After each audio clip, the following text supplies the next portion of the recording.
Senhora Ana Mota.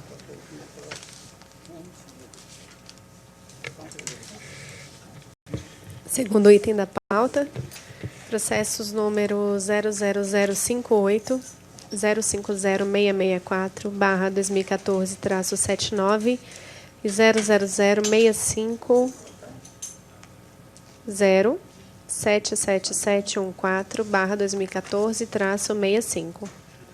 Interessado Dumont Escola de Aviação Civil LTDA. Assunto: recurso administrativo. Diretor-relator, Marcelo Pacheco dos Guaranis. Por favor, presidente, a leitura do relatório. Obrigado, senhora Ana. Senhores, pergunto aos senhores se eu posso não ler o relatório é bem extenso, e o voto... Obrigado. E o voto também. Como a gente já tinha circulado o relatório antes, pergunto aos senhores se eu posso não ler o relatório incompleto, passar para a leitura do voto, ou se precisam que eu passe pelo relatório. Sem problema. Ok, passo, tranquilo. Tranquilo.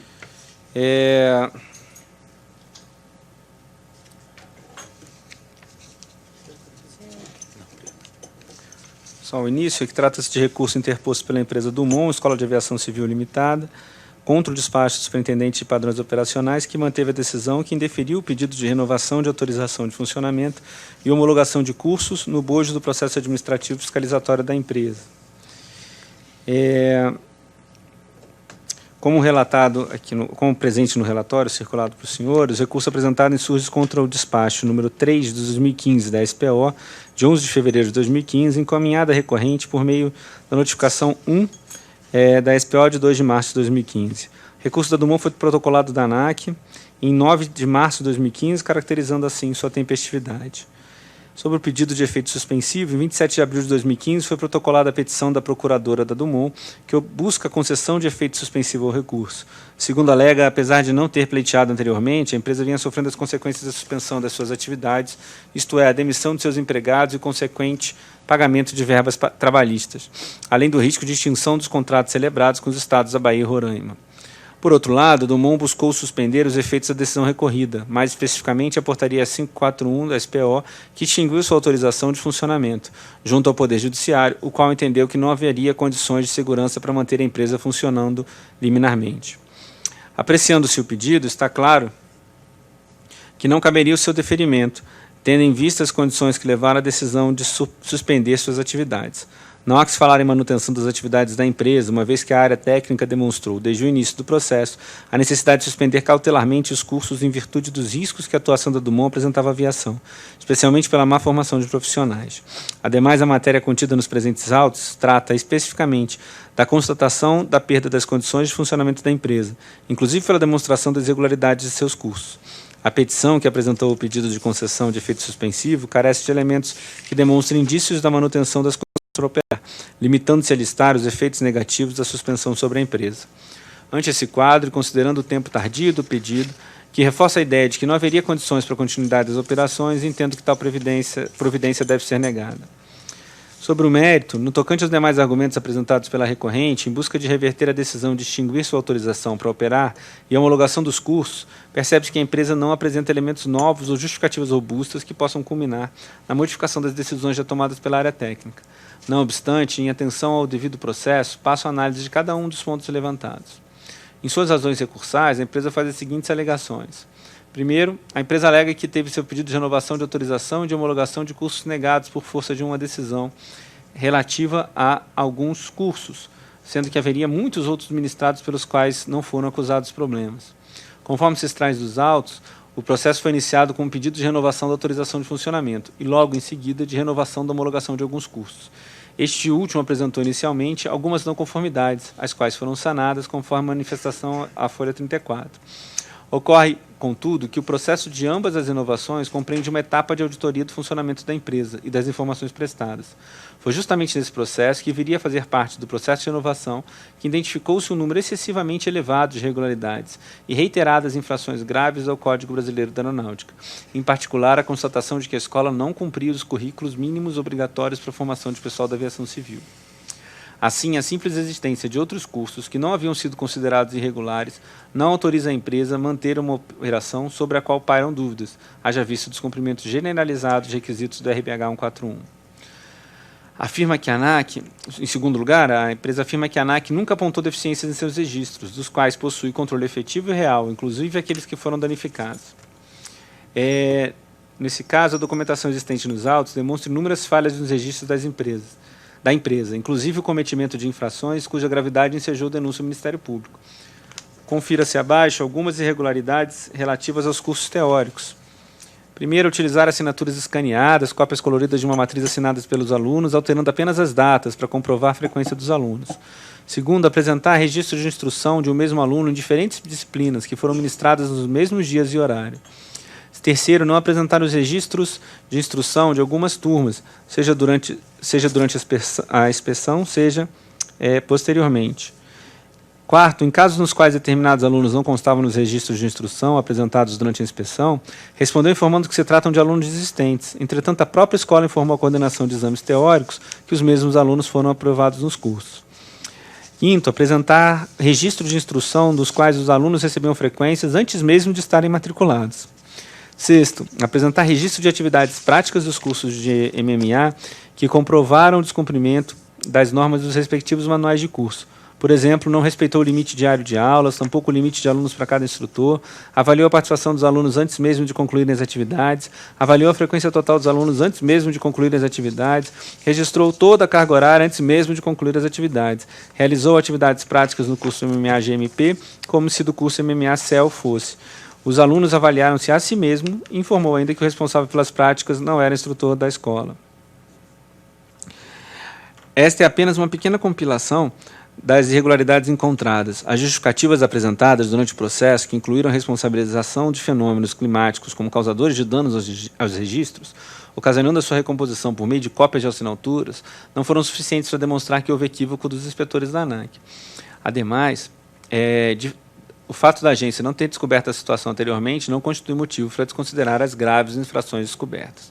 Finalmente, ressalta-se que a Dumont desempenhava a função de prestadora de serviços públicos, desempenhando a importantíssima tarefa de examinar os candidatos a pilotos comerciais. A displicência no trato dos registros de alunos é prática inadmissível e sinaliza a forma irresponsável como que desempenhava suas funções, demonstrando risco à sociedade. Terceiro ponto levantado para a empresa, a ANAC não solicitou esclarecimentos durante a auditoria, os quais foram encaminhados apenas pelo despacho 448/2014 da ANAC.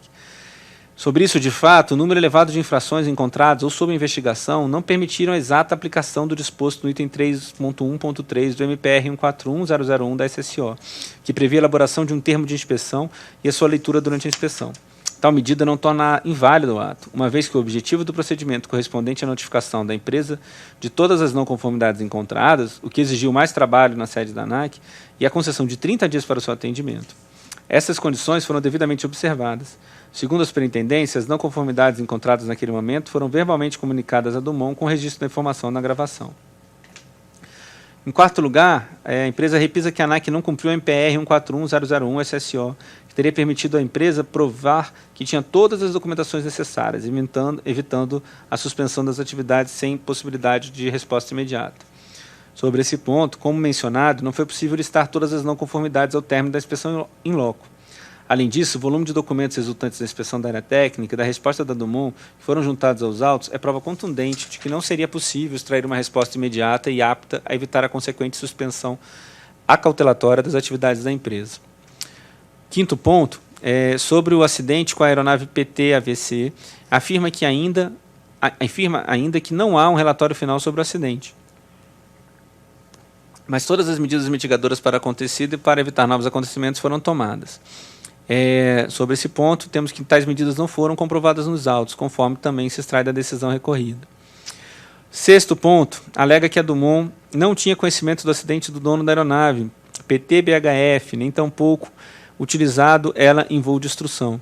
Sobre esse ponto, a recorrente afirma que a aeronave era operada pelo proprietário na data do acidente e de que não teria tomado ciência do evento, ainda que o contrato de arrendamento estivesse em seu nome. Não há maiores informações sobre o incidente nos autos, contudo ele foi registrado nos autos com o fim de ressaltar o histórico de irregularidades da empresa.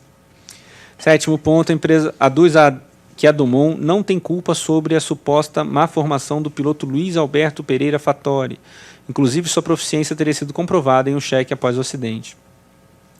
Sobre isso, à primeira vista, temos que a simples falha, ainda que recorrente, de um piloto não seria suficiente para responsabilizar uma escola pela incompetência daquele. Ocorre que, no caso do senhor Luiz Alberto Pereira Fattori, os erros que ocasionaram eventos de segurança aeronáutica foram tão grosseiros que, analisados à luz das irregularidades descobertas na prática instrutiva da Dumont, dentre as quais se inclui a ausência de registro das aulas ministradas no diário de bordo das aeronaves, colocam a empresa em situação de suspeição. Além disso, a Dumont ministrou as últimas 24 horas de voo do referido piloto e examinou por meio de seu instrutor credenciado, tendo sido encontradas divergências de informações registradas no diário de bordo e nas declarações de instrução de voo em 3 ocasiões. Oitavo ponto da empresa afirma que a Dumont tem um histórico de formação de mais de 1.500 profissionais e aproximadamente 7.000 horas de voo, com altos índices de aprovação junto à ANAC. Sobre isso, tem-se que o processo administrativo supervisório busca garantir que a empresa mantenha as condições de funcionamento, bem como a qualidade exigida de seus cursos. O histórico favorável de uma escola não comprova aptidão permanente para operar ou seria desnecessária a existência de um processo de avaliação contínua de sua capacidade. Nesse ponto, é importante que a agência, diante do conjunto de problemas revelados, nós continuamos aprimorando a nossa averiguação dos procedimentos das empresas. Nono ponto, solicita o provimento do recurso para continuar operando, com os ajustes que a ANAC desejar, inclusive por meio da assinatura de um termo de ajustamento de conduta. Sobre isso, temos que a decisão administrativa de encerrar as atividades da Dumont baseou-se na quantidade e gravidade de infrações e irregularidades encontradas. Não foi demonstrado, no processo do contraditório, que haveria condições para que a superintendência decidisse de forma diferente. Igualmente, o tempo para a proposição de um TAC foi há muito superado, não sendo a presente etapa processual o meio adequado para a sua discussão. Ainda dentro do prazo recursal, a Dumont requereu, por meio de ofício, a renovação da autorização de funcionamento da empresa, a renovação dos cursos suspensos pela portaria ANAC 0541, de 4 de março de 2015, a continuidade dos processos em andamento na ANAC, solicitados por meio de ofício sobre renovações de cursos, autorização e alteração contratual, inclusão de nova base operacional, e, por fim, a validação dos cursos ministrados e das práticas de voo no período de 10 de outubro de 2014 até a publicação da portaria ANAC 541, de 4 de março de 2015. Sobre os pedidos contidos no ofício, considero-os improcedentes, em consonância com a negativa dos argumentos trazidos pela peça recursal. Assim, ante os argumentos supramencionados, com fundamento nos pareceres e notas técnicas que instruíam os autos, em particular os despachos 264 da SPO e 264 de 2014 da SPO, da GECOI da SPO e o 3 de 2015 da SPO-DF, ANAC, voto pelo reconhecimento do recurso, todavia nego-lhe provimento. Esse é o voto, senhores. Pergunto aos senhores se têm dúvidas, comentários, ou como votam. Acompanho o relator. Eu também acompanho o relator. Diretor Passo. Também acompanho o relator. Aprovado, então. O voto trazido.